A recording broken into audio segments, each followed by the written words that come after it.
a habit to answer 3 or 4 questions.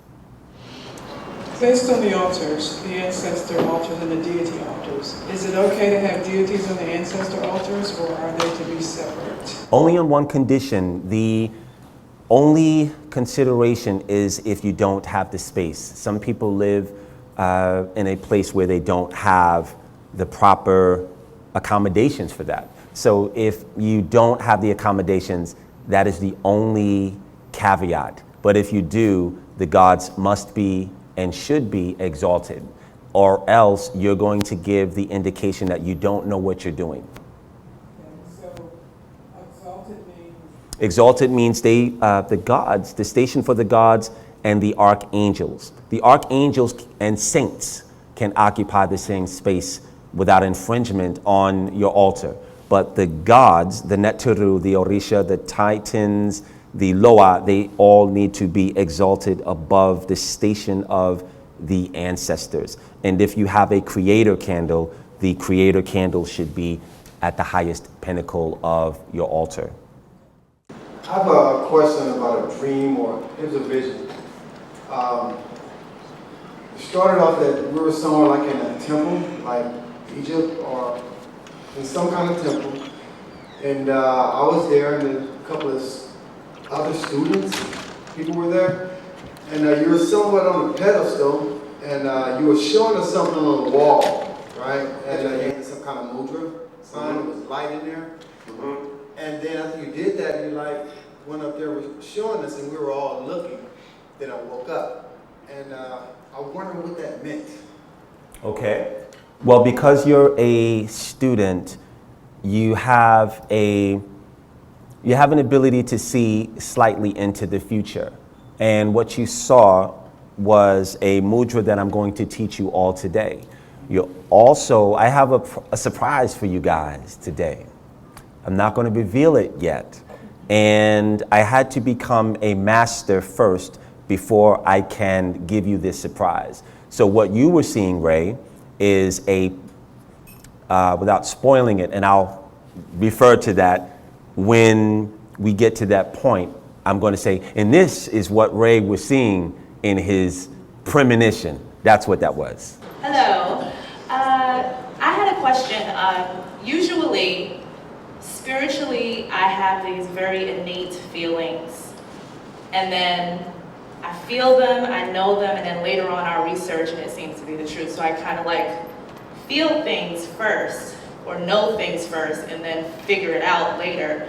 But lately I've been feeling like I literally get taken to dream schools when I'm sleeping. I was in a group setting and I was being taught how to communicate with my ancestors. And I was told to sit Indian style and turn my body around counterclockwise, and what crystals to hold, and all kinds of things. And it was just so specific and mind-blowing. So what I wanted to ask you was, is there something to that? I call it dream school, maybe it's referred to as something else, but I really feel like I'm being taught spiritually in the astral realm, but I don't even know how to retain what's actually happening. So. Okay, that's a great question.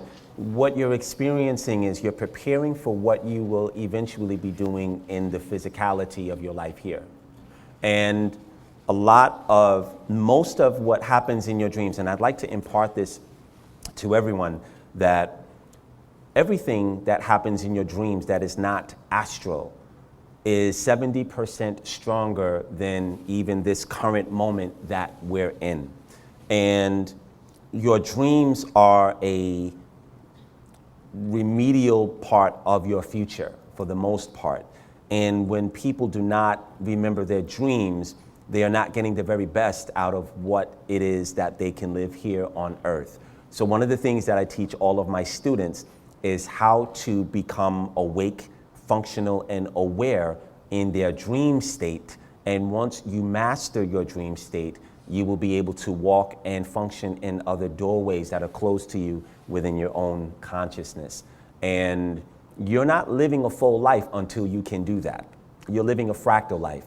And I believe I gave my 2 students, Delicia and Ray, an example of this. Not remembering your dreams is tantamount to wearing a blouse, or a shirt, you wouldn't wear that blouse or shirt. Most people wouldn't wear it more than 24 hours. Some people would. Some people will take off the blouse or the shirt after a certain period, maybe 8 hours, and put it away until the next time they choose to wear that. When you don't remember your dreams or you're not aware or functional in your dreams, what you're doing is you're taking off the consciousness of everything that's happening to you, and you're not allowing yourself to interface with that. So you have to be taught how to be aware in the dreams, and that is when your life will truly become online. So to answer your question specifically, is you are destined to do something spiritually, and you're preparing for it now. In the upper registers of your mind, that information is there, and it will stay there until you evolve and learn how to funnel it down into your conscious mind. Is it possible for someone who was very close to you when I was young